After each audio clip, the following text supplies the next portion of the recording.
Yo, it's MartydudeVR. Today we're talking about the top 10 Quest games of 2024. I personally enjoyed a lot of Quest games this year, more probably than any other year I've been a content creator.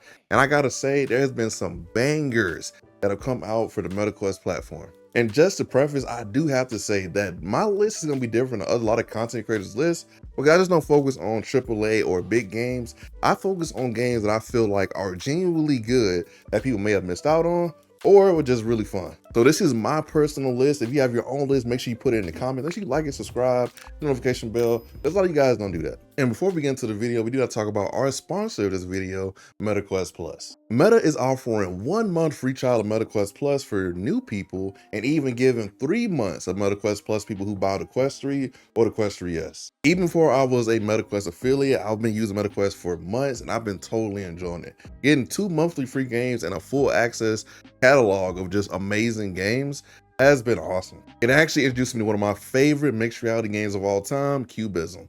Cubism is basically a game where you put these blocks in specific order in a specific shape, and it's really relaxing and fun. You also get Asgard's Wrath 2, which is one of the biggest and best VR RPGs of all time. So make sure you get your trial of MetaQuest Plus today. The link will be in the description below. Our first game today is gonna be Triangle Strategy from Square Enix. Now, the fact this game even released this year for MetaQuest is absolutely insane. I feel like a lot of people did not talk about it enough. Triangle Strategy is probably one of Square Enix's oldest RPG series, and the fact they got a VR game this year in 2024, even being a mixed reality experience or even just a regular VR experience, depending on how you want to enjoy it, is amazing. This is a full-length, multiple hour RPG basically stacked into a MetaQuest format and allows you to see really interesting and fun fights and a really decent story in VR. Personally, I love JRPGs. I play Persona and all these other different games, and Triangle Strategy fits right into the MetaQuest ecosystem damn near perfectly. My only problem with the game was probably that it needed a little bit more anti-aliasing, but honestly, if you get the Quest Game Optimizer, that literally goes away. It's perfect. So if you're a fan of JRPGs and want a really good story, really cool, unique presentation, and a fun combat system, Triangle Strategy is on MetaQuest and you need to go play it. Our second game is Metro Awakening. So Metro Awakening is probably my VR game of the year so far. Now I know Behemoth's coming out this week, and I think we have Alien coming out soon. Well, actually Alien's coming to MetaQuest next year. But as of right now, Metro Awakening is really my VR game of the year. It's one of the stories I played in VR that really stuck with me and is an amazing experience, and maybe my favorite Metro game. In Metro Awakening, you play as Serdar, who is an actually really known character from the Metro series if you played it, and you will understand who he is probably within the first hour. You basically have to go find your wife's medicine in the Moscow Metro, and it is 1-1 with the games, man. Like, it is an amazing, immersive, and very dark experience. Even wiping your mask off in VR is in the game. Like, you literally can do everything. And it has one of the most unique radiation effects I've ever seen, like, in a VR game. I feel like Vertigo Games set out on a mission to make a real Metro game but put it in VR, and they did exactly that. I literally have no issues with how Metro Awakening runs on the Quest, and I enjoyed my experience all the way through. So if you're looking for a dark, gritty, immersive Metro experience, Metro Awakening is on the Quest. Our third game on our list is probably one of the most unique mixed reality experiences of this year.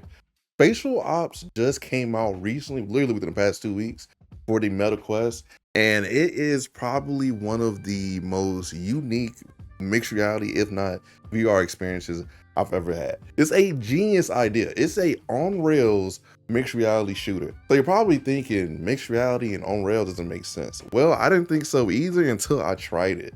You literally are in a shootout in your room, and it's so goddamn fun. A lot of people think that shooters can't be done in mixed reality, and Spatial Ops definitely proves that wrong, because I genuinely had a lot of fun playing this. I got to play it while I was out on holiday for Thanksgiving, and wow, I am amazed, and it definitely made my top 10 damn near instant. If you want a mixed reality experience to kind of expose people to like the wonders of mixed reality, Spatial Ops is one of the ways to do it for sure. Top 5. And what I also like about Spatial Ops is that the devs actually show a lot of love for their product, and you can tell it through the marketing and stuff like that. And I always appreciate that being a VR content creator. And I can't lie, I hit a few objects in my room when I was playing this game. So if you're gonna play this, definitely be careful, move everything out the way, because you're gonna need every inch of your room to fight the enemies. All right, our fourth game is Batman Arkham Shadow. So this is probably the biggest release for VR, especially on the Meta Quest side this year. Like, this game was absolutely doing record numbers online and is probably one of the greatest flat to VR ports of all time. I've seen a lot of people say this is their best and most fun VR game they ever experienced. So Camouflage team did really good with the Batman Arkham story, and it legitimately feels like a Batman Arkham game. And I say that as a longtime Batman Arkham fan. This game is amazing. It's rare that you get a flat to VR game that holds all the original kind of quirks and just the funness of the original series. And I feel like Camouflage did perfect in how they set up the world, the story, and just everything you need to make a good VR game. The stealth, amazing. The actual combat where you're throwing fish. And a lot of people broke stuff in the room playing this. So if you haven't played Batman yet, be careful, especially if you're getting a Meta Quest for Christmas or anything like that. There's honestly not much to say in terms of what the game actually is, because I mean, it's legit a Batman VR fitness game, but with everything else you need to make a Batman, VR game. It's an amazing experience. If you haven't played it by now, like, you'll do that. Especially if you bought a headset this year, you got it for free. So like, you might as well go play it like now. Our fifth game is one of the best roguelites that has came out this year, and probably one of the most unique VR games I've seen in a long time covering games in this space. Our fifth game is Underdogs. So Underdogs is pretty much a UK themed roguelike that takes place in this really apocalyptic kind of, futuristic city where everything is going bad. So you're basically in the hood and you have to fight your way out of it using these giant robots. And so the movement is really reminiscent of Gorilla Tag in terms of you got to use your arms to swing around and stuff like that. And you also have to use your hands to hit enemies, grab them, and do different stuff. But what really drove me to this game was the art style. The art style is amazing, and the designs for the mechs and the bosses and the enemies is awesome. The game also has a kind of UK rap aesthetic going on in the background. And if you've been on this channel for a long time, you know Marty Dude loves some good background music in games. And I almost downloaded the Underdog soundtrack because it's amazing. And sometimes I get tired of hearing the same music in some of these VR games. So kind of having a UK rap was a real fresh, just presentation and really fun. And this game is actually really hard. I still have not fully beaten it because every time I go back, I lose either halfway through, because while you are progressing throughout the game, you do have to make certain decisions with certain characters, build up relationships, and those relationships can turn sour if you get a little greedy. And I got greedy a few times, not gonna lie. But overall, the narrative of Underdogs is amazing, and I implore you guys, please, to go try it. And like every other game on this list, make sure you have room, because you will be swinging around a lot and doing a lot of turning, so good luck. Our sixth game is Arizona Sunshine Remake. So this game I played literally on like all platforms, and playing on Meta Quest is awesome because you don't have to wire anything. And this is one of the best games that Vertigo Games has probably put out. Personally, I like Arizona Sunshine Remake more than I like Arizona Sunshine 2 from last year. I feel like where Arizona Sunshine Remake shines, that it takes all the mechanics that were introduced in, 2 and upgraded, and just polishes out for a remade experience of a classic. I played Arizona Sunshine originally like a few years ago, but seeing it be remade, upgraded graphics, upgraded weapon handling, the melee is better. The voice acting even sounds a little bit better. There's a lot of things that have been upgraded with this game, and it makes it a really fun experience, especially for people who love slaying zombies. And like I say in a lot of my videos covering this game, Arizona Sunshine Remake, especially Arizona Sunshine 2, has some of the most fun I've had doing melee in the VR zombie game. Even in comparing it to games like Walking Dead, Saints and Sinners, which is satisfying and fun. But I feel like Arizona Sunshine, you really feel like just a zombie slaying maniac when you're doing melee, and I really enjoyed that when I played. Now the story is, well, the story, but everything else with this game is utterly amazing, and it's co-op, and so make sure you can play with some friends. And there's also a wave mode that you can play where you can kill zombies with your friends while surviving. And the waves actually get pretty difficult. I actually had a hard time getting to the higher levels. So if you're looking for a fun zombie experience, especially if you're getting a Meta Quest soon or something like that, or even have one, Arizona Sunshine Remake is the way to go. Our seventh game is Maestro. So I got to try this out, And it's probably one of the most unique VR experiences I've ever had because it's just a random idea that works really well. Maestro is basically the game you've always wanted that you didn't know you wanted. So I've always wanted to conduct an orchestra. For what reason, I don't know. I have no reason to back up why I wanted to do that, but it's a great idea, and it's even more great as a VR game. You basically step on the podium and you have to basically conduct a whole orchestra. So it's a rhythm game. And y'all know I don't really like rhythm games. I never liked rhythm games like that. I didn't play Beat Saber. I really just got into them this year because I got used to the Smash drums and then this game, Maestro. But Maestro is a really S-tier experience. At first I thought the marketing and I was like, eh.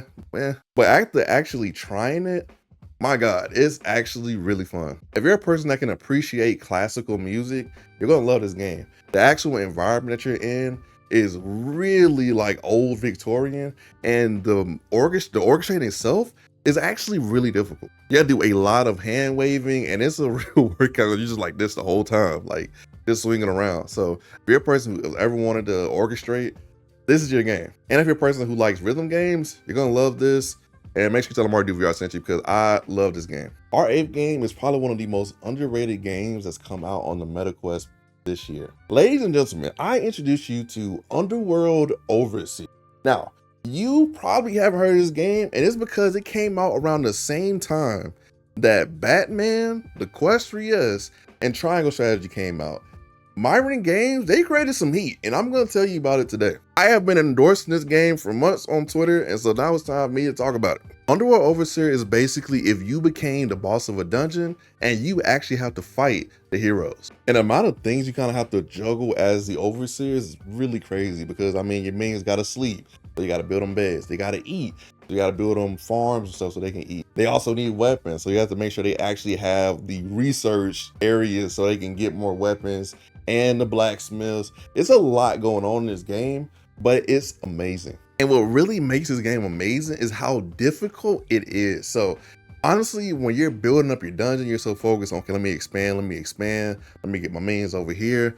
There's still a whole dungeon operating around you, and you can get ambushed by enemies or different types of enemies. So like some of the heroes have like holy powers, which makes like this big shield, and they're very hard to kill. I've died a lot from those. Myron Games, I have died a lot from those enemies, and I have nothing to say for myself because that's my fault, but those weren't fun. Just letting you know. And there's also different levels in this game. So every level, your objective might not be the same. In some levels, you have to kill every enemy in the dungeon, which is way harder because there are different like pods and stuff where enemies may be at. And sometimes they develop stuff that fight you. But like I said, things change by each level, so you have to be prepared and make sure you're ready for anything that may happen in each level. But I definitely implore you guys, please go check out Underworld Overseer because it's just an amazing game. I want the developers to make A2. I really do. I want to see them do this again because I feel like this is a genuinely good idea that they have, and I need to see it supported. Our 9th game is Airspace Defender. This is one of the mixed reality games that keeps me coming back to the Quest headset to keep playing it. In this game, you basically defend a city from missiles, helicopters, and whatever else they might throw for you. Nukes. They throw nukes. I don't know who the enemies are in this game, but they're doing everything they can to destroy your city. But when you play this game, basically you press start and this whole little half globe floats in the middle of your room, and you have to use your hands, or you can use controllers. Personally, I say the hand tracking is the best way to go.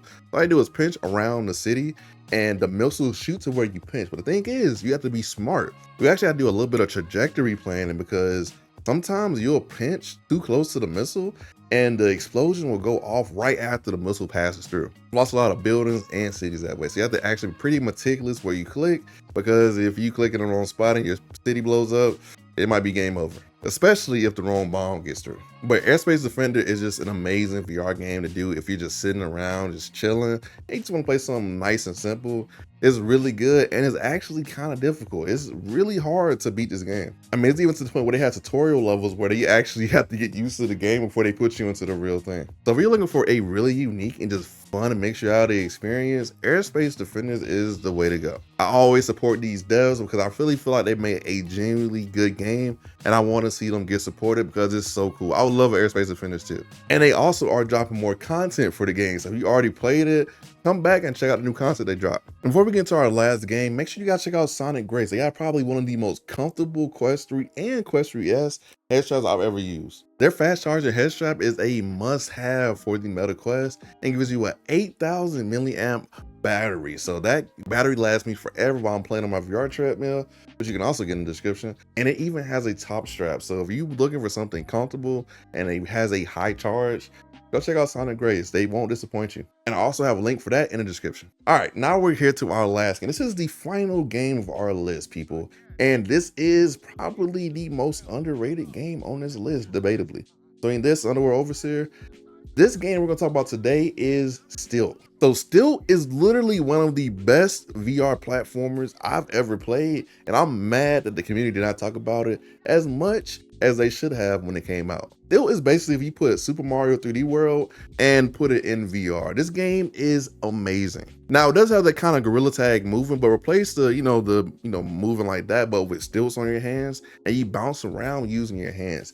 It's really fun and is a pretty much workout when you play it for long sessions, but it's genuinely some of the most fun I've had in a VR game. The levels are unique. There's a lot to collect around the map. You can even play with friends, and there's power-ups you can get if you go around the maps and actually pay attention, because you're gonna need certain power-ups to get through certain things. I mean, there's like wind boosters you can get on your hands. There's just a bunch of different stuff you can get in this game. There's even competitive game modes you can play in this game, and it's honestly a tragedy that the VR community doesn't talk more about this game, because a lot of people want VR platformers, and this one right here is it. So I definitely had to add Stilt to this list because I genuinely rock with VR Kiwi, and I really feel like I want to see them get more support for their game because they genuinely deserve it. There's a lot of TLC put in this game, and it's just fun. Yes, but hopefully my sermon convinces you to play Stilt. Go play it. But that is it for the list, guys. Let me know what games you have on your list, because I'm 90% sure it's gonna be different than mine. Also, make sure you come back to the channel. Check out the VR treadmill review I'm doing for Cat VR. I'm partnering with them. They gave me a treadmill, and so it's finally time for me to review it, and I can't wait to make that review because I'm actually excited to do all the filming and processing and stuff like that. And if you want a VR treadmill, check the description. But with that being said, with MartydudeVR, and remember, I'm just a dude with a VR headset. Peace.